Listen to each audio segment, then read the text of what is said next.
mata kuliah kita teori portofolio, ya kita pasti berbicara seputar saham, obligasi, dan penentuan nilai saham mungkin nantinya, atau nanti bisa juga pilihan obligasi, ya. Kemudian berapa nilai obligasi dan lain sebagainya. Karena untuk bisa mengetahui konsep awal yang don't put all your egg in one basket itu tadi ya. Jadi jangan taruh semua investasimu di dalam satu jenis investasi ya. Ya, memang kalau teori portofolio ini ya bagian dari financial management ya, manajemen keuangan, apapun itu alasannya. Jadi baik, kita akan bicara mengenai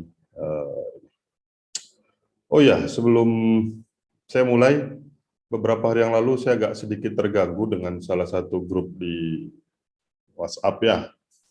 Kebetulan saya penghuninya masih dan belum dihapus ya, itu grup kelasnya. Itu ada orangnya di sini nggak? Ada yang bisa menjawab? Ketua kelas D siapa ya? Jupri, Pak. Halo, ketua kelas D siapa? Ya, Pak. Saya Pak. Bisa, Mas Dandi bisa dengar suara saya? Bisa, Pak. Hah? Halo, Pak. Halo. Pak, dengar saya. Halo, Pak. Halo. Siapa? Mas Yogi Ananda bisa dengar suara saya? Terdengar, Pak. Enggak juga. Tes, terdengar, Pak. Ini suara saya dengar nggak nih ya? Terdengar, Pak, terdengar. Ini ada yang, coba kalau ada yang... Pak.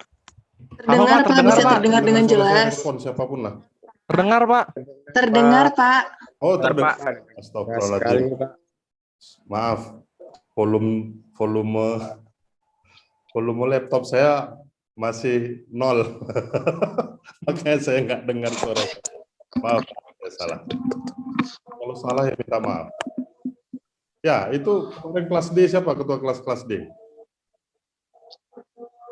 Saya Pak. Saya itu siapa ya? Jufri. Jufri, itu siapa? Jufri, Mas? Pak. Mohon maaf tidak menghidupkan kamera.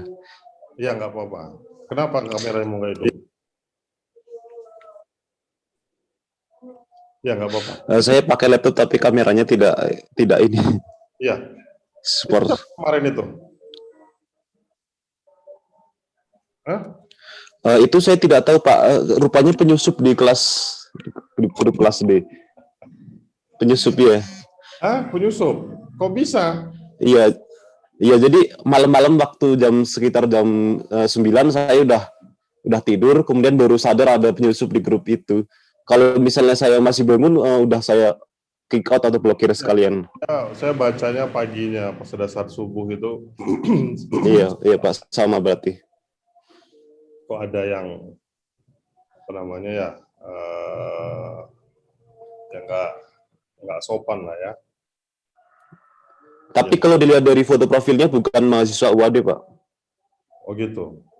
Iya. Oh ya sudah, oke. Kalau gitu nggak apa-apa. Tapi saya pikir ini kenapa kok bisa ada penyusup itu, saya jadi bingung sendiri. Ya sudah, kalau gitu mau diapain lagi. Ya maksud saya gini ya.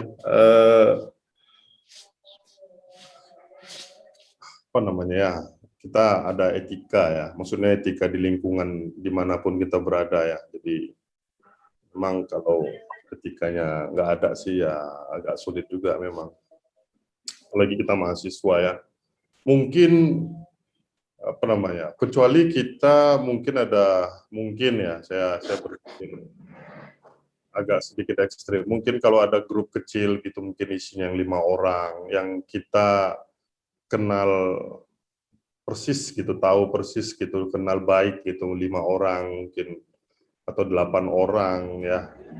Nah itu mungkin kalau ngomongnya asal sembarangan mungkin nggak apa-apa lah saya pikir.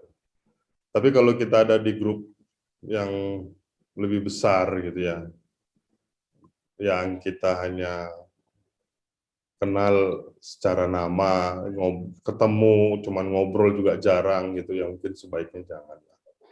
Maksud saya bukan hanya masalah kasus di grupnya kelas D saja, tapi di mana-mana. Jadi kecuali misalnya apa namanya, kita punya grup dari SMA gitu ya, hanya isinya 4 orang, 5 orang gitu yang mau yang ngomong apapun lah, yang udah tahu lah, ya itu nggak masalah. Dan tidak mungkin ada yang tersinggung juga kan gitu ya. Tapi itu menurut saya sih. Karena saya juga punya grup yang isinya cuma 8 orang ya kalau nggak salah. Ya di situ yang ngomong apa-apa terserah lah gitu ya. Karena kita itu pun tapi tetap masih menjaga lah, nggak yang aneh-aneh juga sih. Ya zaman sekarang jadi susah ya. Apa-apa jadi serba repot. Nggak apa-apa, ini pembelajaran saja bagi kita semua. Apa namanya, supaya kedepannya bisa jauh lebih baik lah. Ya supaya apa namanya, nggak sembarangan juga. Nah, kalau sembarangan nanti bisa menimbulkan efek yang tidak baik bagi kita semua. Ya, ini agak out of topic lah dulu, diskusi umum dulu lah. Kebanyakan orang gagal ya, misalnya gini. Kalian pada saat ujian tes masuk sebuah perusahaan yang bonafit gitu ya, itu kadang-kadang hanya orang sudah pada saat kalian masuk pintu saja, ya, maksudnya masuk pintu, masuk ke ruangan wawancara, mungkin tes tulis pertama pasti tes administrasi ya, misalnya administrasi lulus. Apalagi ini kalian kan sudah mau lulus ya semua ya, paling setahun lah kurang lebih lagi lulus. Nah, mungkin pada saat tes administrasi lulus, mungkin pada saat tes tulis, entah apapun alasannya, entah memang kemampuan atau karena memang luck gitu, faktor keberuntungan lulus, ya. Tapi pada saat wawancara itu apa namanya? Orang pada saat masuk ruangan si pewawancara itu kalian masuk sudah ini, apalagi user ya, nanti kalian diterima menjadi anggotanya gitu kan, jadi kita user kan, itu udah ada feeling gitu kan, ini orang kok nggak ini, terus ditambah lagi nanti wawancara dan lain sebagainya, akhirnya terbongkar lah gitu. Di luar tes psikotes ya, psikotes memang ya karena saya kalau di KJPP ini saya memang belum pernah lakukan tes psikotes, tapi ya karena juga saya nerima kadang-kadang rekrut cuma 1 orang, ya kadang-kadang juga dengan apa namanya ya, KTBLC lah. Maksudnya KTBLC itu informasi, misalnya kayak sekarang ini ada dari D3, kebetulan kaprodinya teman saya S2, MEP, ya sudah saya terima. Rekomendasi lah, bukan KTBLC. Kemudian yang admin itu sekarang alumni UAD juga dengan rekomendasi dari Pak Rifki gitu ya. Jadi maksud saya kalau saya nggak pernah tes-tesan sih di sini karena satu juga udahlah, saya lebih senang juga rekomendasi. Tapi waktu saya di UGM itu ada tes psikotes, itu memang betul gitu loh. Maksudnya memang betul tuh begini. Misal ini misal ya. Misalnya Dandi itu tes psikotes ya.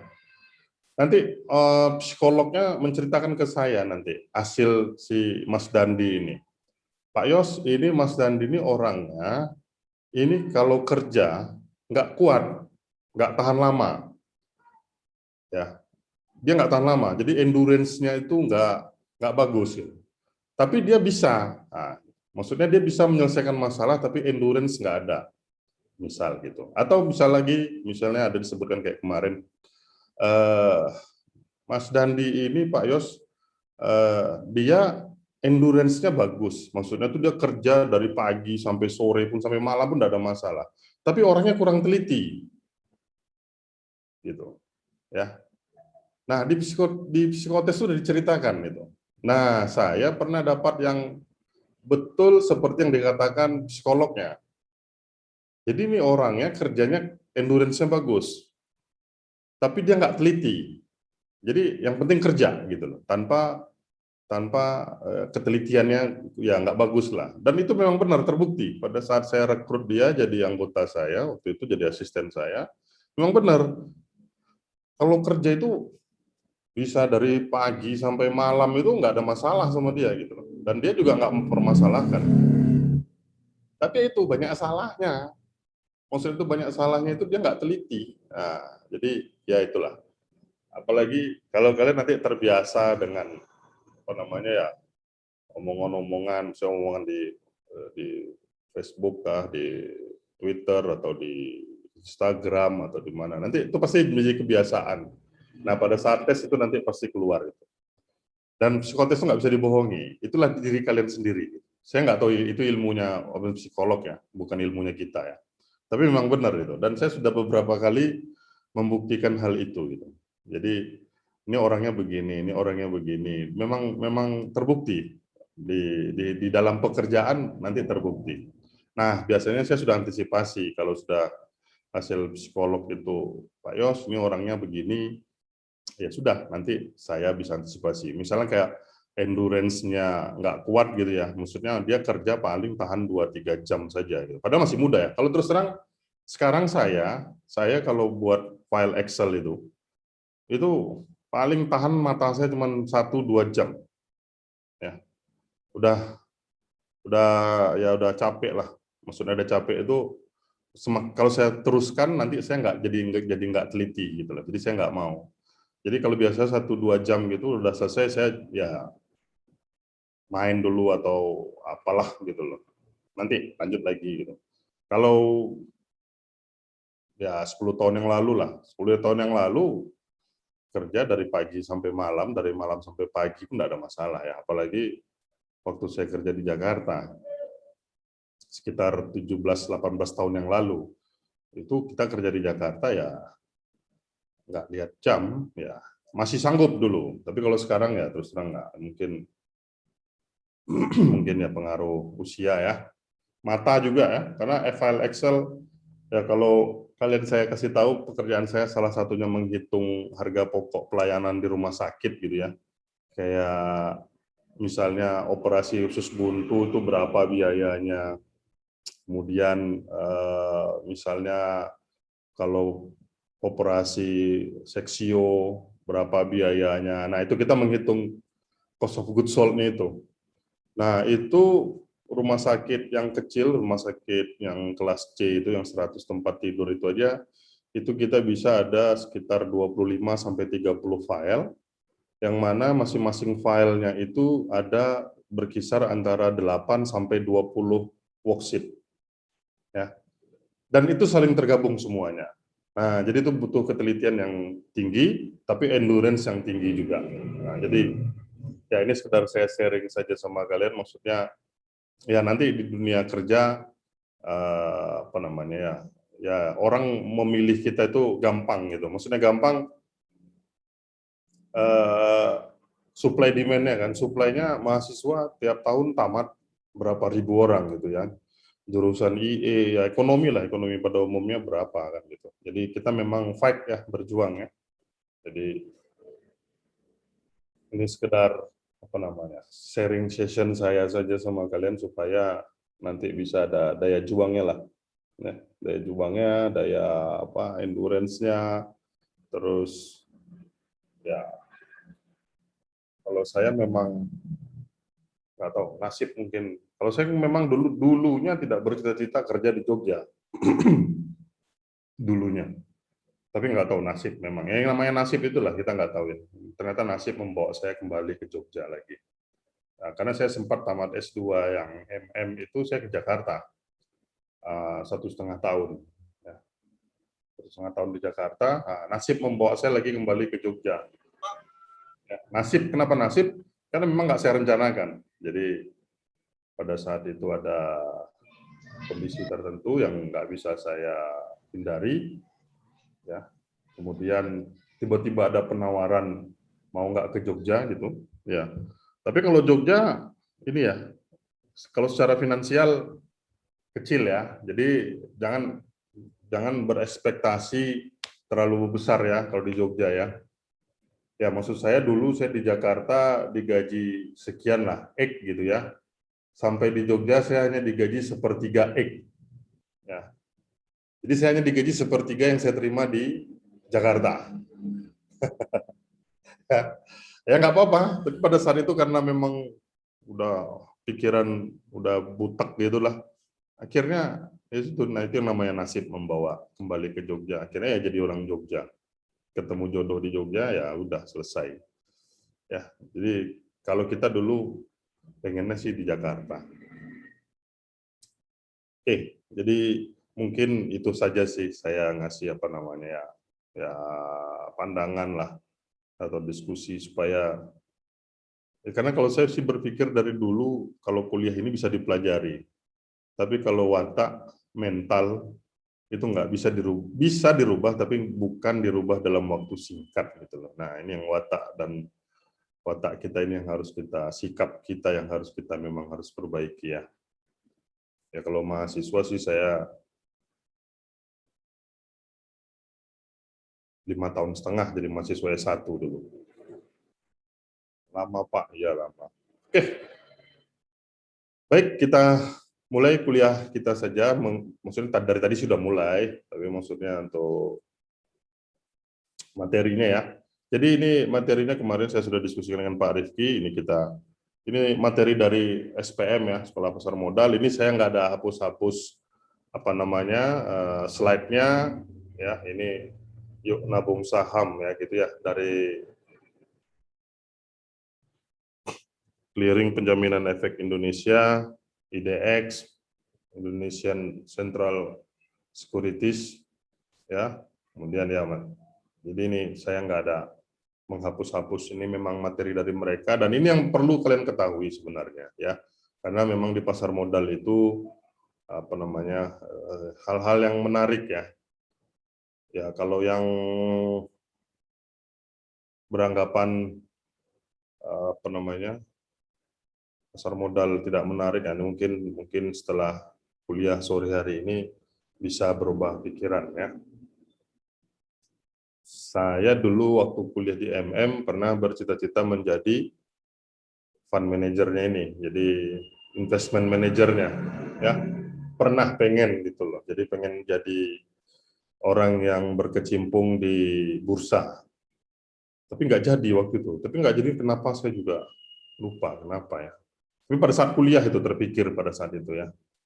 Apa gara-gara saya ambil mata kuliah marketing akhirnya saya nggak jadi ambil.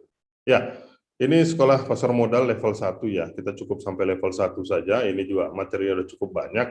Tapi mungkin poin nomor 1 dan nomor 2 yang saya tekankan ya. Kalau struktur pasar modal dan acuan kepemilikan mungkin kalau ada waktu lebih. Karena ini pertemuan kita yang kedua setelah MIT. Jadi nanti kita akan belajar lagi mengenai obligasi, kita akan belajar lagi mengenai WACC, lebih detail, kemudian nanti ada latihan yang lebih banyak setelah MIT ini. Ya, kalau kemarin sebelum MIT tidak terlalu banyak latihan, nanti setelah MIT ini akan banyak latihan untuk menghitung WACC, menghitung obligasi. Ya, nanti kalau sempat nanti kita menghitung saham supaya kalian bisa melakukan investasi di tempat yang benar, ceritanya begitu. Ya, tapi bagaimana melakukan investasi? Nah, ini pembukaannya dulu nih. Ya, mengapa perlu investasi ya? Jadi kalau kita lihat memang uang kita 100.000 hari ini ya atau uang kita 100.000 tahun 2000 gitu ya, sekarang 2021 ya. Itu lebih berharga yang tahun 2000. Ya, mengapa perlu investasi? Jadi karena uang kita karena efek inflasi itu mengakibatkan nilai ya. Jadi nilai kalau rupiahnya sama 100.000 dari dulu ya 100.000 sampai sekarang. Tapi nilainya yang menurun gitu. Karena harga-harga yang lain pada naik ya pada umumnya ya. Jadi kata lain proses menurunnya nilai uang secara terus-menerus. Ya mungkin ya kalian kemarin itu waktu minggu lalu saya tanya 98 udah lahir belum? Jawabannya pada banyak jawab belum gitu ya. Nah, itu saya merasakan betul ya. Uang 10.000 tiba-tiba nggak ada artinya ya. Maksudnya begini, sebelum kita krismon itu kan dolar kurang lebih sekitar 2.000 rupiah ya. Bensin pada saat itu nggak salah 400-an rupiah per liter ya, pada saat itu. Nah, jadi ya itu tadi, tiba-tiba rupiah kita menurun nilainya, inflasi entah berapa persen itu, ya sudahlah, akhirnya habislah uangnya kan. Atau kalau kita berbicara mudahnya saja, nggak usah jauh-jauh, mungkin kalian dulu tamat SMP gitu atau tamat SMA ya, tamat SMA tapi baru masih ya. Ya kalau saya tuh bisa mengcompare betul antara tamat SMA dulu, burjo itu dulu ya. Kalau saya suka makan burjo yang di Jalan Tunjung itu ya. Karena kos saya dulu di Baciro. Kos saya di Baciro. Nah, jadi saya suka makan burjo. Jadi di tahun 92 itu saya beli burjo itu, harga burjo itu 200 perak. Ya, 200 perak. Dan saya ingat juga dulu orang tua saya ngirim uang itu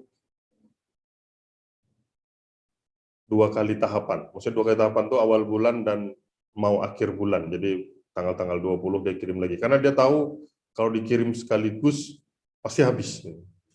Nah, jadi kirim pertama itu sekitar berapa ya? 70.000 nggak salah ya.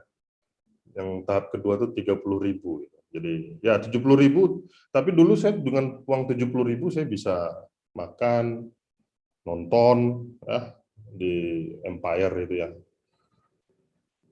Sekarang jadi bioskop lagi sih. Ya, 21 itu ya. Jadi gitu ya. Jadi mengapa kita perlu investasi? Sebenarnya investasi itu kita gunakan untuk mengalahkan inflasi sebenarnya. Nah, ini bagaimana dengan investasi? Jadi kita harapkan return investasi kita itu melebihi inflasi. Nah, itu yang kita harapkan sebenarnya. Nah, bagaimana caranya? Ya, kita lihat. Kalau inflasi kita katakan 5%, misalnya, katakan 5% inflasi kita, berarti apa? Kita harus bisa mencari return investasi yang di atas 5%. Nah, kalau 5% ya berarti bakbo sama saja. Tapi kalau yang di bawah 5% ya sudah. Itu berarti terjadi penurunan. Ya. Nah, apa itu investasi? Jadi investasi adalah mengelola aset atau harta sehingga harta tersebut dapat memberikan hasil di kemudian hari. Investasi di pasar modal dengan membeli efek untuk memperoleh keuntungan berupa capital gain dan dividen. Nah, ini saya stop dulu di sini.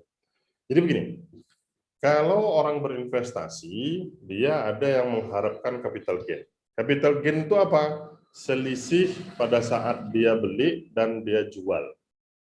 Ya, walaupun ada keterangan di sini, tapi maksud saya gini, orang yang berinvestasi capital gain, orang yang berinvestasi yang mengharapkan capital gain itu biasanya saham-saham yang memang saham-saham gorengan. Ya. Jadi perusahaan-perusahaan saham-saham gorengan itu biasanya itu menjadi untuk selisih capital gain. Jadi yang nilainya biasanya sih di bawah, biasanya ya, kalau biasa itu berarti ada yang luar biasa, yang di bawah Rp1.000 per lembarnya, atau di bawah 5.000 ya. Nah, ini tipikal kalau saya lihat, ya karena saya dulu waktu di MM, tapi kurang lebih pasar modal tuh walaupun sudah 20 tahun lebih saya kuliah MM, tapi saya perhatikan masih sama ya karakteristiknya ya. Ya karena kemarin ada teman dekat saya, memang hobi dia main saham. Ya. Jadi dia berpikir bukan main saham, ya main saham ya, nabung saham apa main saham sih dia itu. Jadi kalau konsep ini nanti kita ujung-ujungnya adalah nabung saham ya, bukan bermain saham. Jadi kalau dia sih berpikirnya kita tidur uang kita bekerja, bagus kan gitu ya. Kalau kata Bu Sri Mulyani, perbedaan orang di Amerika dengan Indonesia adalah kalau di Amerika itu adalah asetnya yang bekerja untuk orang. Sementara kalau kita di Indonesia masih orang untuk bekerja untuk aset. Itu kebalikan. Nah, Kalau capital gain ini beli 1.000, jual 1.100, beli 500, jual 600 gitu ya. Ya, pada saat turun terus ya, misal beli 500, ya tiba-tiba turun 300 atau 400, turun 300, ya. Kalau dijual ya jual rugi gitu jadinya. Ya. Nah, yang kedua adalah orang yang mengharapkan bukan capital gain, tapi dividen, ya, dividen. Tapi kalau dividen itu biasanya itu saham-saham tertentu. Capital gain ini ada juga sih, selisih harga dan harga jual, harga beli, harga jual. Ya, kalau yang sifatnya jangka pendek itu tadi, dan jangka panjang ada juga. Nah, kalau di saham, kalau kita konsepnya menabung saham, itu adalah konsep jangka panjang, ya. Jadi long term. Ya, kalau yang disebut dengan long term itu ya di atas 5 tahun lah, ya.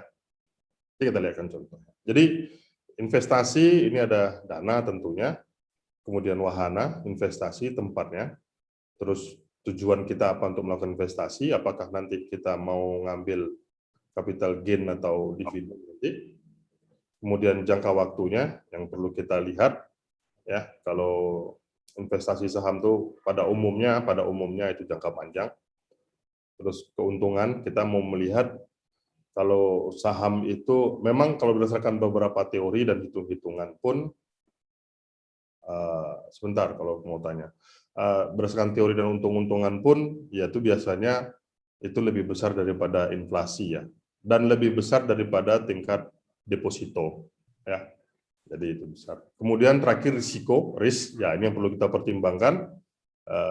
Balik ke konsep awal risk and return ya, keuntungan dan pengembalian dan risiko. Ya, tadi ada yang angkat tangan, siapa mau bertanya kah? Hah? Nggak ada? Nah, tadi angkat tangan. Raise hand. Ya, kalau nggak ada ya saya teruskan. Nah, ini menabung ya. Jadi menabung, kalau kita investasi pasti tujuannya memperoleh keuntungan ya. Kalau menabung itu, nah ini, jangan pernah berpikir, ya saya tahu sih kalau kayak mahasiswa itu, kecuali yang bekerja ya, ada mahasiswa yang bekerja saya lihat ada. Tapi pun bekerjanya bukan bekerja apa namanya ya, yang surplusnya lebih besar gitu. Maksudnya pengeluarannya lebih kecil dibanding income-nya. Tapi kalau saya lihat nggak tahu. Tapi anak-anak sekarang ya itu mungkin beda zaman kita ya. Saya dulu 92 sampai 98 kuliah itu kuliah saja. Kalau kalian ini kan bisa jualan online kah, jualan apalah gitu ya. Kadang-kadang ya itu kemarin berita yang cukup fenomenal ya, babi ngepet ya, kalau ada yang ngikutin. Tapi ada orang yang nggak pernah keluar rumah tapi kok kaya gitu ya. Padahal zaman 2020-an ini. Nah itu sebenarnya hal biasa. Kalian nggak perlu keluar rumah pun bisa dapat duit gitu, bisa dapat uang gitu ya. Nah ini kalau bedanya ya kalau sekarang. Tapi saya nggak tahu nih kalian karena kita nggak pernah berinteraksi langsung ya tatap muka. Jadi online gini kalau mau ditanyain satu-satu akan waktu banyak. Kalau misalnya ada yang bekerja gitu, misalnya jualan online gitu ya. Karena saya punya ponaan saya itu angkatan 2019. Jadi dia baru 1 semester kuliah tatap muka, masuk semester kedua tatap muka sebentar, COVID. Nah kalau ya kenapa? Ada yang bertanya? Nggak ada. Ya, jadi tapi dia jualan, ya, dia jualan online. Maksud saya, ya walaupun sebenarnya hasil jualan online-nya juga nggak nutupin biayanya, tetap juga minta dari orang tuanya gitu. Tapi maksud saya di sini adalah zamannya kalian ini memang zaman apa milenial ya, yang orang bisa sangat fleksibel gitu loh, luar biasa. Kalau saya dulu nggak kepikiran, betul, saya nggak kepikiran. Ya. Nah ini kita balik lagi ke menabung dan investasi, tujuannya adalah memperoleh untung ya tentunya. Kemudian kalau menabung lebih bersifat menyimpan. Jadi menyimpan itu uang kalian habis, kena biaya administrasi, kena pajak, terus tingkat suku bunganya cuman ya, kalau tabungan tuh berapa sih? Tabungan tuh kadang-kadang ada yang di bawah 10 juta nol bunganya kan gitu ya. Atau yang di bawah 5 juta, macam-macam ya, tergantung banknya. Ya sudah, tiap bulan kena administrasi dan lain sebagainya. Ya, akhirnya malah bukannya untung, tapi malah buntung. Tapi risikonya, ya kalau investasi ada risiko, ya uangnya turun, bukan hilang ya, turun nilai rupiahnya habis dan lain sebagainya. Tapi nggak pernah nol ya kalau untuk saham. Tapi kalau kalian derivatifnya, nah itu habis tuh. Nah, kalau menabung tuh relatif tidak ada risiko. Relatif. Kenapa kata-kata relatif? Ya, itu tadi, risiko administrasi dan lain sebagainya. Kemudian transaksinya, ya kalau investasi jual beli, menabung simpan pinjam, tempatnya itu pasar modal dan perbankan. Nah, nih. Jadi menabung atau investasi, kalau 100.000 Anda menjadi berapa gitu, selama kurang lebih sekitar 10 tahun ya. Ya, ini kalau kita lihat grafik-grafiknya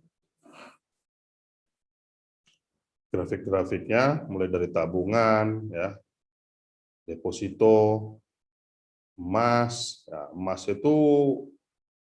itu konsepnya juga jangka panjang ya. Emas nggak bisa jangka pendek. Obligasi negara dan terakhir saham. Nah, saham ini yang memang juga terlalu fluktuatif juga ya. Tapi saham biasanya di atas semua ini biasanya. Setelah dihitung pun memang begitu ya. Jadi kalau mau beli saham. Nah, ini apa itu pasar modal? Saya nggak jelaskan lagi karena kemarin sebelum Meet saya rasa sudah menjelaskan itu apa yang disebut dengan pasar modal. Manfaatnya ya ini sumber pembiayaan, wahana investasi, penyebaran, keterbukaan dan profesionalisme lapangan kerja ya. Jadi menciptakan lapangan kerja. Ini yang paling sekarang ini kalau ada kalian yang mengikuti berita seperti kasus Garuda ya. Garuda itu ada 4 opsi ya. Mau diapain untuk Garuda ya. Opsi terakhir sangat menyedihkan, tutup. Jadi kita Indonesia tidak punya lagi national flag carrier. Jadi ya sudah selesai. Nah, kebanggaan jadi hilang jadinya. Tapi ya saya nggak tahu itu. Jadi kalau di financial strategic ya, jadi manajemen strategik itu umum, nanti ada financial strategic, ada namanya pilihan ya, pilihan untuk survive. Nah, apakah likuidasi ya, kalau bahasa sangarnya itu bunuh diri gitu ya, atau poison pill. Poison pill tapi sudah menyiapkan antidotnya. Ya. Jadi minum racun tapi antinya sudah disiapkan. Ya, antidotnya, anti racunnya sudah disiapkan. Itu yang sering-sering yang digunakan oleh perusahaan. Itu banyak itu ya strategic management. Itu menarik itu kalau kalian pelajari, kalau ada yang tertarik tapi ya.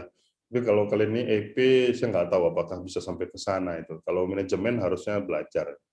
Nah, ini kita bisa lihat bahwa mereka menggunakan poison pill kebanyakan. Maksudnya poison pill itu adalah mereka seakan-akan mau mati perusahaannya, tapi di balik itu mereka sudah menyiapkan antidot yang pada saat level tertentu baru antidotnya dimakan dan perusahaan kembali normal atau sehat. Ya. Jadi ini yang sering dilakukan. Ada beberapa success story, tapi saya nggak usah ceritakan di sini. Itu luar biasa success story-nya, dan beberapa orangnya kebetulan saya kenal gitu. Jadi memang luar biasa. Maksudnya dulu ada kisah-kisah dulu lah, tahun 90-an itulah. Ya. Nah, kemudian ini langkah investasi di pasar modal. Jadi kalian harus pahami juga tujuannya apa. Ya. Apakah untuk biaya pendidikan, apakah untuk pensiun, atau ya lain-lain ya. Kemudian jangka pendek, menengah, dan panjang. Nah, kalau kita mau ambil jangka panjang, ya, saya bilang tadi jangka panjang, belilah saham-saham yang memang secara fluktuatifnya tidak banyak bergerak tapi naik terus. Atau pilihlah saham-saham, ya kalau di Indonesia ini yang BUMN ya. Tuh, Pak, itu Garuda BUMN, Pak. Ini mau mati nih ya. Itu apa boleh buat ya. Karena memang kondisi pandemi ini yang menyebabkan kondisi seperti ini ya, sudah dihantam semua. Kita tahu Sriwijaya juga ya, swasta sudah mulai kelepek-kelepek juga. Lion ini yang saya nggak tahu nih, Lion ini dari dulu mereka stabil terus ini. Saya nggak tahu kenapa gitu. Dan saya juga nggak pernah ketemu dengan orang lingkungan Lion lah. Ya, kenapa kok pada saat pandemi seperti ini sih Lion tenang-tenang saja ya. Pada saat dia dulu berinvestasi, sekian beli pesawat, ya santai-santai saja gitu ya. Nah, memang luar biasa memang Lion itu. Tapi saya nggak tahu. Tapi kalau kalian ingin, tapi Lion belum terbuka ya. Ya katakanlah misalnya mau beli sahamnya harus dipelajari juga dulu. Kemudian profil risiko. Ya, profil risiko itu maksudnya tipikal investor sebenarnya. Apakah risk averter, moderate, atau risk taker ya. Mau yang nolak risiko, atau yang mengambil risiko. Terus alternatifnya beli saham kah, obligasi kah, atau reksadana kah, kemudian equity kah, pahami tingkat risiko, tentukan batas investasi, tentukan strategi investasi, manfaat jasa, pertahankan tujuan investasi. Ya, ini sekedar saya baca saja. Nah, ini poin yang perlu saya tekankan kalian adalah satu, orang investasi itu untuk dana yang lebih ya. Jadi daripada nabung rupiah, mending nabung saham. Nah, ini judulnya sebenarnya. Ya, jadi daripada nabung rupiah, karena rupiah itu bisa jadi relatif uangnya turun, nah mending nabung saham. Nah, yang kedua adalah yang poin nomor 3 ini, don't put all your egg in one basket ya. Jangan taruh semua investasimu di dalam satu keranjang. Ya. Dan ini poin yang terakhir ini, kalau sudah masuk ke investasi pasar modal, itu orientasi kita harus jangka panjang ya, jangan jangka pendek. Kalau jangka pendek biasanya ya, karena setiap transaksi kan ada biaya transaksinya, ya, ada biaya transaksi dan lain sebagainya. Itu juga kita hitung juga. Ini penipuan, saya nggak usah terlalu bahas. Nah, ini apa itu saham juga saya sudah jelaskan itu. Jadi bukti kepemilikan. Jadi kalau di neraca, ya, di neraca itu di sisi kanan ya, sisi kanan sebelah bawah. Oh, udah kayak Ustadz Adi Hidayat saja saya. Tapi kalau Adi Hidayat Al-Quran, kalau saya mah neraca aja hafalnya. Ya, jadi bukti kepemilikan suatu perseroan, klaim atas penghasilan atau kekayaan persero. Dulu satu lot itu 500 lembar, tapi kalau dirasa 500 lembar satu lot, jadi agak sedikit besar investasinya, akhirnya diturunkan supaya ini menarik minat masyarakat untuk bisa menabung saham. Jadi satu lot itu 100 lembar. Jadi kalau harga per lembarnya katakanlah Rp100, ya cuma 10.000 ya. Nggak banyak. Terus juga jangan berpikir terus dikirim ke kita, nggak, itu disimpan aja dia. Nah, ini konsep dasar saham ya. Jadi Pak Bejo berniat buka usaha bakso ya, perlu modal 8 juta namun hanya memiliki dana 1 juta. Ya. 1 juta, kemudian ditawarkan sahamnya ke teman-temannya. Jadi Pak Bejo ngajak teman-temannya untuk menanamkan modal. Sehingga orang yang berusaha bakso tersebut memiliki saham 1 juta. Ya. Jadi untuk bangun bakso ini habis 8 juta, Pak Bejonya punya 1 juta, ya yang 7 jutanya ditawarin. Ya berarti mereka masing-masing memiliki 1/8, kan gitu ya. Nggak ada yang mayoritas dong Pak, ya jangan berbicara mayoritas dulu. Konsep dasarnya dulu ya. Kalau udah paham konsep dasarnya nanti diteruskan bisa. Nah, usaha bakso Pak Bejo berkembang sehingga nilainya menjadi 16 juta. Nilai saham Pak Bejo dan teman-teman pun naik 2 kali lipat. 1 juta menjadi 2 juta, ya. Kemudian 8 juta jadi 16 juta. Pak Bejo dan teman-teman bisa menjual sebagian atas keseluruhan saham yang dimiliki ke orang lain. Ini ada yang bisa menjelaskan ke saya di mana letaknya naik saham itu? Berkembang terus sahamnya kok naik jadi 2 kali lipat? Ada nggak yang bisa menjelaskan ke saya?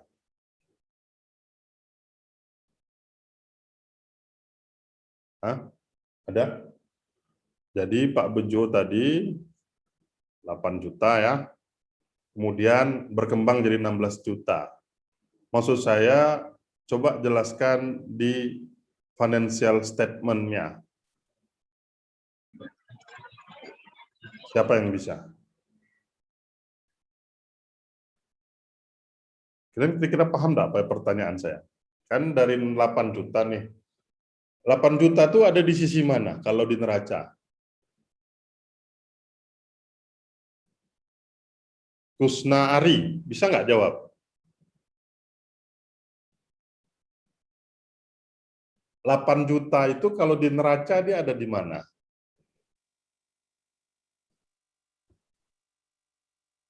Suaranya nggak ada ya? Speaker saya sudah full. Yang lain dengar nggak suara Mbak Kusna ya? Enggak ya? Enggak ya? Nggak dengar ya? Nggak dengar Pak. Nggak dengar ya. Anissa N. Halifa. Iya, Pak. Nah, 8 juta itu kalau di neraca ada di mana? Di modal. Di modal. Modal itu di mana bagian neraca? Di kanan. Di kanan. Oke. Sisi kirinya apa? Sisi kiri kas. Aktiva. Nanti asetnya ya. Ya, iya, Pak. Maksudnya. Asetnya, aset lancar maupun aset tetapnya. Jadi 8 juta itu baru kuliah kita minggu lalu. Sumber dana, sisi kiri adalah penggunaan dananya. Oke. Nah, kemudian usahanya lancar nih. Naik ya. Bagus. Tahu-tahu nilainya menjadi 16 juta. Nah, Nur Hafika, 16 juta itu ada di mana?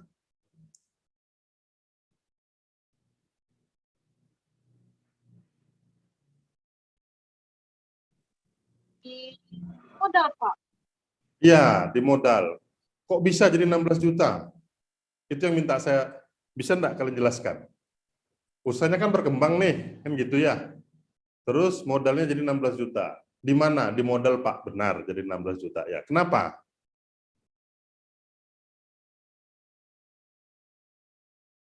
Enggak tahu.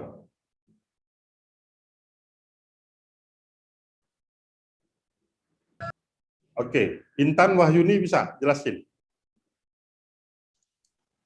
Iya, Pak. Nah, bisa enggak jelasin? Mungkin karena usahanya berkembang, jadi Ya, banyak jadi ceritanya pelanggan. berkembang dari 16 juta. Nah, coba ceritakan di financial report-nya. Di financial report itu laporan keuangan. Laporan keuangan terdiri dari apa saja? Modal, Ganti pemain? Nggak jadi Intan, udah salah duluan. Noval, Junior. Noval. Ya, Pak. Nah, financial report itu pada umumnya terdiri dari apa? Tidak tahu, Pak. Ah, mantap. Gitu. Kalau nggak tahu langsung aja daripada kita nunggu lama ya. Ini yang videonya nggak hidup saya tanya sekarang. Tadi yang video-videonya hidup. Anggun. Mana Anggun? Anggun.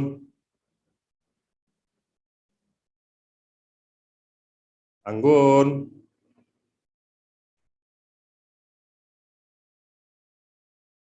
Lagi masak sepertinya Anggun ini ya. Oke. Nggak nyaut. Anggun. Nggak bisa.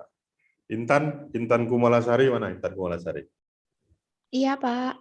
Maaf, Bang, nggak nyala kameranya karena kalau nyala dia nge-close, Pak.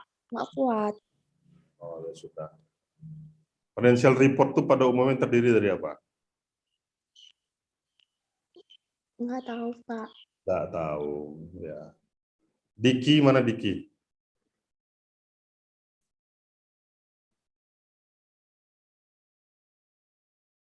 Nggak tahu juga. Ya. Nggak ada juga yang nyaut ya. Ya, saya nggak tahu. Daripada saya emosi terus capek, saya bikin tua gitu. Padahal dari awal saya sudah ngomongkan tolong aktifkan kameranya gitu ya. Ini saya screenshot yang nggak ngaktifkan kameranya itu siapa saja, dan itu jelas mengurangi nilai kalian ya, karena dari awal kita sudah sepakat kan gitu ya, kecuali kalau memang sinyalnya nggak kuat apa boleh buat, tapi tolong diinfo di grup kan gitu ya. Begitu ya Mas Dandi ya, waktu awal kuliah ya, kita ada sepakat itu ya. Ya, jadi ya kalau kalian nggak paham juga, saya nggak ngerti pakai bahasa apa saya lagi gitu ya. Ya kecuali kalau memang sinyal ya apa boleh buat. Ya. Tapi kalau enggak ya, tapi kalau makanya saya bilang tolong tulis di grup supaya itu pertanggungjawaban dunia akhirat gitu loh. Kalau kalian bohong ya sudah tanggung sendirilah gitu ya. Kesaksian palsu kalian namanya itu. Kalau kesaksian palsu itu ya bukan hanya di dunia dituntut, di akhirat pun kena tuntut kan gitu ya. Sudah, apa-apa. Oke, jadi gini, pada umumnya laporan keuangan, jadi kalian harus memahami karena kalian kuliah.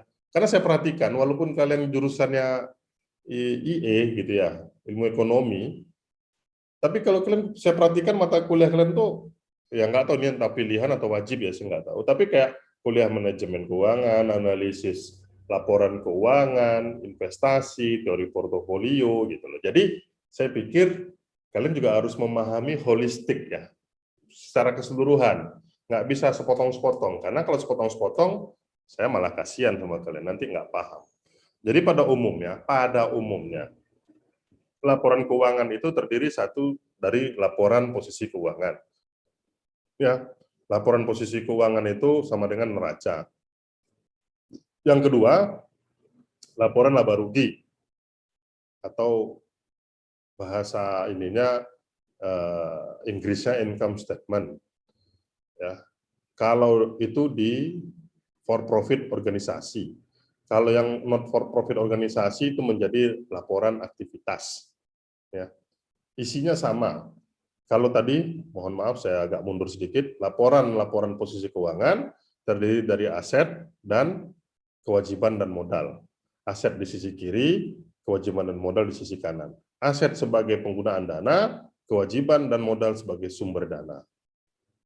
Udahlah, ingat itu aja lah, insya Allah gampang nanti kemudian hari. Kemudian income statement. Income statement itu atau laporan laba rugi itu pada ya bukan pada umumnya memang terdiri dari pendapatan dan biaya ya. Jadi berapa pendapatan dan biaya. Hasil akhirnya apa? Hasil akhirnya laba atau rugi. Ya. Nah, kemudian cash flow. Aliran kas. Aliran kas itu terdiri dari aliran kas operasional, investasi dan pendanaan ya. Operasional itu terkait kas dengan operasional perusahaan sehari-hari, investasi terkait dengan kas masuk dan kas keluar yang terkait dengan investasi yang dilakukan. Nah, atau yang ketiga pendanaan. Nah, ini ada connect-nya antara cash flow dan neraca atau laporan posisi keuangan. Aliran kas yang ada di Saya nulis susah sih. Ini saya lupa terus beli papan biar saya bisa nulis di Zoom ini.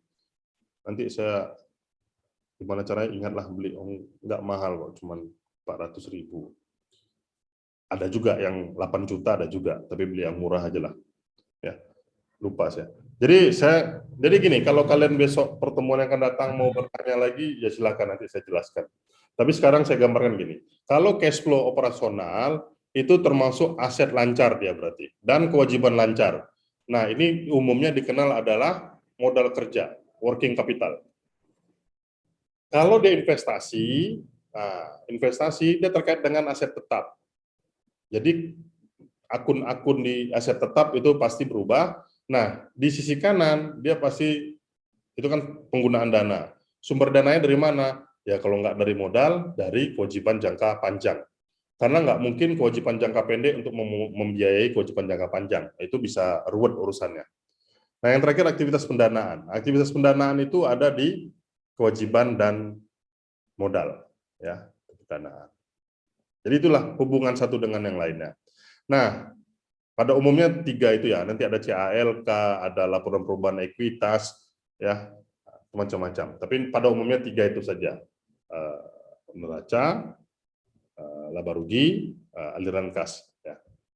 Nah, Pak, tadi pertanyaan saya, coba bisa nggak kalian jelaskan, kalau kemudian dia perusahaannya maju terus menjadi sahamnya 16 juta gitu misalnya. Nah, berarti apa? Sisi kanan itu modalnya menjadi 16 juta. Modal itu apa? Saya lebih senang menyebutnya ekuitas sebenarnya. Ekuitas itu terdiri adalah dari modal pertama plus laba ditahan. Nah, jadi kalau misalnya laba ditahan itu nanti kan bisa menjadi bagian dari ekuitas. Nah, itu yang saya minta tadi tanya, bisa nggak kalian hubungkan kalau dia misalnya usahanya maju menjadi 16. Dia kan jualan bakso, terjadi transaksi. Kalau terjadi transaksi, dia laba atau rugi. Kalau dia laba, maka laba di laporan-laporan keuangan itu akan dipindahkan atau ditaruh di laba ditahan di neraca. Makanya ekuitasnya naik, sisi kanan. Lah terus Pak, kan harus neraca itu sisi kanan dan sisi kiri harus sama. Awalnya 8 juta kanan, kiri 8 juta kanan. Kemudian ditambahlah dia dengan 8 juta di sisi kanan. 16 juta jadinya. Nah, sisi kirinya apa? Lah, 16 juta ini dipergunakan untuk apa saja nantinya? Apakah untuk kalau dia hanya berupa kas, maka kasnya meningkat. Ya. Kalau dia membeli sediaan, maka sediaannya meningkat kan gitu. Jadi pasti balance, ya. Balik ke konsep awal, yang namanya laporan keuangan pasti harus balance. Ya, oke. Ada yang mau ditanyakan? Tidak ada? Kalau tidak ada, saya teruskan cerita sore hari ini. Karena mulai minggu depan saya lebih banyak mungkin latihan-latihan karena materinya nggak terlalu banyak lagi. Nah, kemampuan investasi saham mudah, terjangkau, dan menguntungkan. Tapi asal tahu caranya ya. Kalau nggak tahu caranya ya susah. Mudah karena ya apalagi sekarang ya banyak perusahaan-perusahaan sekarang juga udah menyediakan apps ya, aplikasi gitu. Tapi yang kalau bisa jangan sembarangan ya. Jadi kalau bisa yang dari sekuritas atau perusahaan yang sudah dipercaya lah.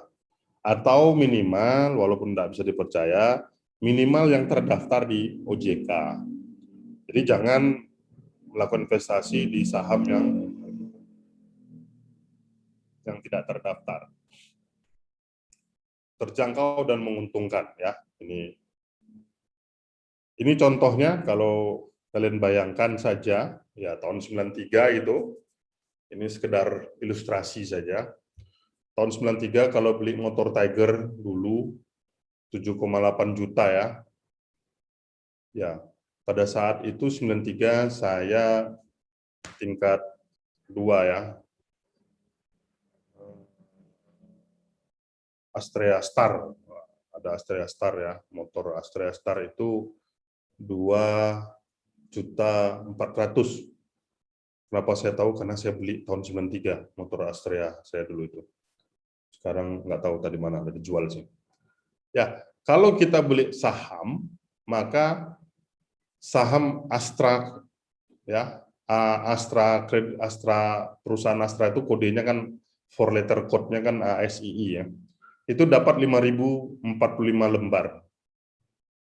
Yang mana per lembarnya 1.500 ya. Tahun 2011 ya, 2011 ya. Ini 93 berarti kurang lebih sekitar 18 tahun ya. 18 tahun kemudian ya, kalau ada yang jual Tiger tahun 2011, saya nggak tahu. Tapi waktu tahun 2015 ada teman saya beli Tiger, cuman 2 juta waktu itu, 2 juta atau 2,5 juta ya. Kondisi platnya mati dan lain sebagainya lah. Tapi jalan gitu. Nah jadi duitnya sudah habis, ya nilainya juga sudah habis sebenarnya. Tapi kalau beli saham dari duit 7,8 juta menjadi 340 juta. Ya. Kalau beli saham sebanyak 18 tahun. Nah, kalau misalnya sekarang ketua kelas, misalnya Mas siapa, Tatas ya ketua kelasnya, beli saham sekarang tahun 2021, nanti sekitar tahun 2040 ya, 19 tahun kemudian ya lihat aja duitnya berapaan gitu. Ya kalau mau coba silahkan. Tapi ya itu tadi, beli yang memang performa perusahaannya yang bagus. Nah, kalau untuk bisa tahu performanya, lihat prospektus ya, prospektus. Nah, jadi kalau kita lihat ada bunganya 24% per tahun lah ya, atau growth-nya totalnya 428%. Nah, 24% per tahun ini mana ada? Bunga deposito paling 5-6%. Tabungan lebih parah lagi ya. Nah, jadi inflasi ya ini nggak tahu nih, karena inflasi kita ini kan melewati tahun 98 ini ya. 98 itu inflasinya kan gila-gilaan. Nah, ini kalau kita lihat untuk saham Unilever, kalau beli tahun 82, ya tahun 82 ini saya masih SD ya. Ini nggak mungkin saya punya uang. Kayaknya 100 rupiah aja saya nggak punya uang waktu itu. Karena tahun 82 masih. Ya.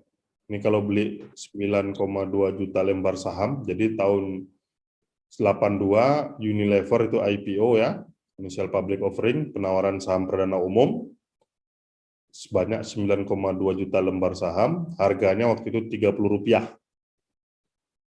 Ya. Total kapitalisasi pasarnya dalam arti kata dia mendapatkan uang dari pasar sebesar 29 miliar. Tahun 2015, ya, sekian tahun kemudian, ini jadi 7,6 miliar lembar saham. Loh kok banyak Pak? Ya, karena dia ada stock split ya. Ya, jadi karena harganya ketinggian dia pasti stock split, ketinggian pasti stock split. Nah, supaya nggak terlalu tinggi. Nah, sekarang kapitalisasi pasarnya atau pengumpulan dana di pasarnya itu totalnya adalah 282 triliun. Ya, jadi kalau dulu punya Unilever nggak usah muluk-muluk aja, ya 100 dulu 500 lembar, 1000 lembar saja saham, 1000 lembar, ya sekarang berapa? Jadi compound average growth, jadi bunga berbunganya ini naiknya 1.300 kali ya, jadi 104% ya. Jadi tapi compound ya, compound itu bunga berbunga ya, compound rate. Oke, itu untuk saham. Nah, kalau obligasi, ya obligasi beda ya. Kalau obligasi itu kepemilikan tidak ada di orang lain, kepemilikan murni di si pemiliknya. Jadi surat utang jangka menengah dapat dipindah tangankan, jadi imbalannya bunga ya. Dan kita berjanji melunasi pokoknya pada waktu yang sudah ditentukan. Ini sama tadi, kalau dia mau buka bakso, dananya 1 juta, dia pinjam nih sama orang nih.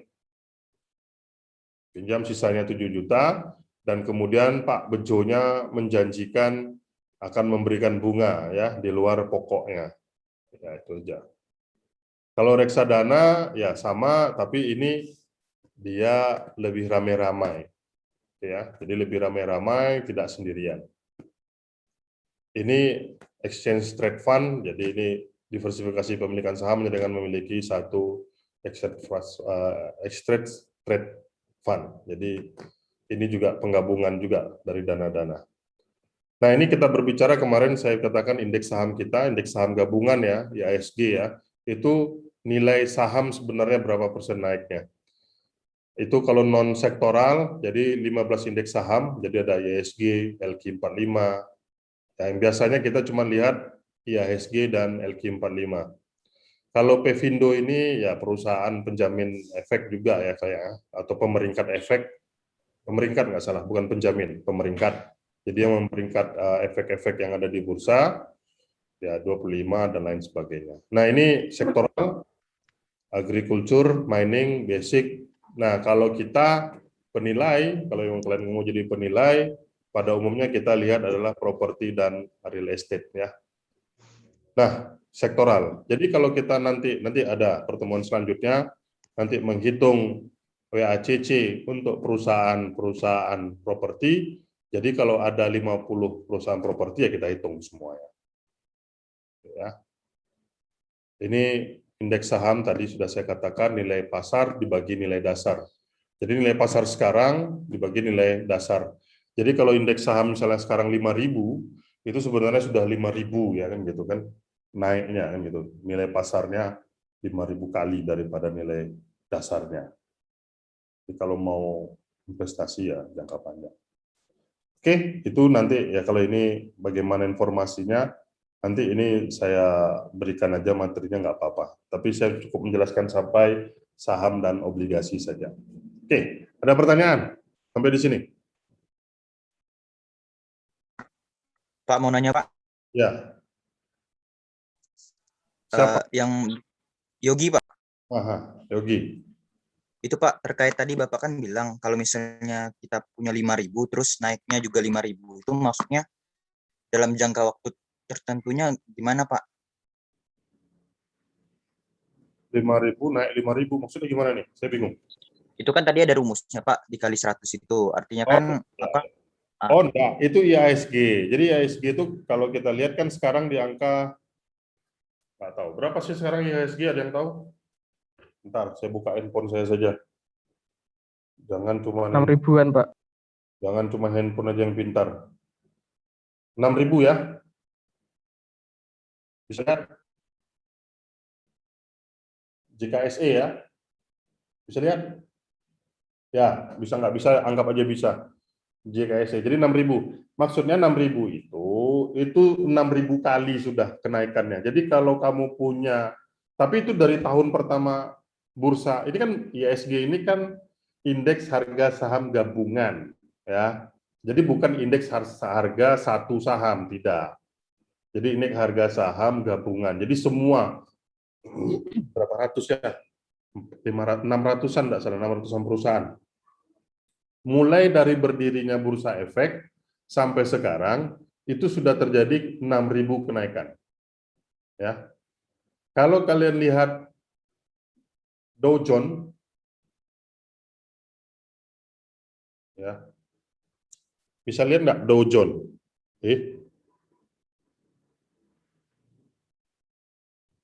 Bisa ya? Bisa, Pak. Berapa? 34. 34.000 dia. Jadi dia udah naik 34.000, tapi saya nggak tahu Dow Jones itu bukanya tahun berapa. Jadi kalau mungkin bukanya tahun 1900, berarti sekarang sudah 121 tahun ya. Nah, harga saham dia mungkin kalau Tapi mengada-ngada, tapi nggak apa-apa. Mohon maaf nih, tak jadiin karena Yogi yang tanya. Mungkin misalnya nenek kakek buyutnya Yogi punya saham di Dojon dulu nilainya $1 ya, dulu tahun 1900 gitu. Nah, hari ini si Yoginya terima warisan itu jadi $37.000. Itulah gambarannya. Ya, kalinya. Jadi tapi itu gabungan ya. Jadi jangan, karena kan perusahaan itu macam-macam dia bergabungnya. Ada kayak kemarin itu ya, kalau saya minta kalian nanti jadi tugas nanti berat juga. Ya, kalau saya yang tahu itu seperti rumah sakit kan gitu ya. Rumah sakit kalau seperti Siloam itu ya, karena saya pemerhati rumah sakit ya, jadi saya tahunya rumah sakit saja. Siloam itu baru bergabung di 2012, jadi kurang lebih 2011 kalau nggak salah, atau 2012 saya lupa tepatnya. Ya, berarti baru sekitar 10 tahun, gitu ya. Rumah sakit Omni itu juga baru. Hermina itu sekitar sudah 8 atau 7 tahun kan gitu. Padahal Bursa Efek dari tahun berapa? Sejarah Bursa Efek tahun berapa? Saya sendiri udah lupa. Saya yang jelasin saya lupa. Ya, jadi itu maksudnya Mas Yogi ya, bukan berapa kali dibagi berapa kali, enggak. Itu untuk menentukan indeks harga sahamnya. Nah, mau gabungan kah atau individual kah? Oke? Baik, Pak. Habis tadi. Terus ada yang mau tanya? Tidak ada?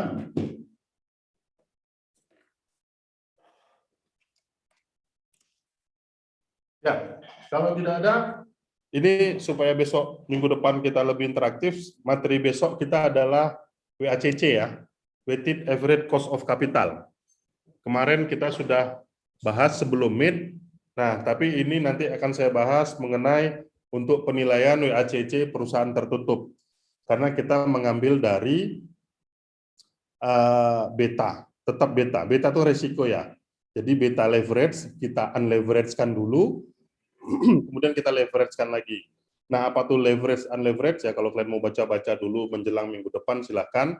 Tapi kalau enggak, ya enggak apa-apa. Minggu depan kita masuk ke situ, nanti kita langsung dengan latihan cara menghitung beta leverage dan unleverage, serta menghitung nilai WACC-nya sendiri. Oke ya. Ada pertanyaan sebelum saya akhiri? Tidak ada? Nggak ada ya? Nggak ada, Pak. Oke, kalau nggak ada, kita akhiri pertemuan kita sore hari ini. Kalau mau, makanya kalau mau baca-baca dulu silakan, itu topiknya banyak sekali itu mengenai WACC ya. Jadi yang mana tahu bisa lebih interaktif ya kuliah kita. Kalau enggak ya nanti tugas-tugasnya, latihan-latihannya cukup mulai banyak. Karena kalau financial management ini kalau nggak ada latihannya itu, kalau kalian hanya mendengarkan, biasanya nggak masuk sih ke otak. Ya masuk ke telinga saja, tapi nggak nyangkut di otak biasanya. Jadi kalau biasanya itu jangan marah loh. Saya cuma bilang biasanya. Kalau mana tahu kalian semuanya ini yang ada 81 orang ini luar biasa kan? Ya saya juga nggak tahu. Ya karena kalau saya lihat pertemuan kita setiap harinya, setiap pertemuan maksud saya itu hanya paling 80-an orang. Saya nggak tahu yang 20-an orang kemana gitu ya. Tapi nggak apa-apa. Saya tetap akan screenshot, akan saya jadikan bukti kalau kalian besok kalau ada yang komplain gitu, Pak, saya kok nilai saya rendah, Pak. Nah, saya bilang, kamu aja nggak pernah ngidupin video kok minta nilai tinggi, gitu ya. Jadi udahlah, saya menyiapkan, kalau ibarat perang itu, saya siapkan dulu senjata saya. Jadi kalau kalian melawan, nanti saya bisa tembaki semua, baik pakai senjata kecil maupun besar nanti. Oke, baik, terima kasih atas perhatiannya sore hari ini. Kita lanjutkan minggu depan, tetap sehat ya, usahakan tetap sehat. Bagaimana caranya? Nggak usah berkeliaran, nggak usah jalan-jalan, di rumah sajalah. Ini efek Lebaran kemarin sudah terjadi kenaikan angka pasien positif COVID, ya. Jadi yang di kampung saja, nggak usah ke Jogja. Kalau yang sudah tersampai di Jogja ya sudahlah, nggak usah berkerumun. Baik, terima kasih atas perhatiannya. Saya cukupkan kuliah kita sampai sore hari ini. Assalamualaikum warahmatullahi wabarakatuh.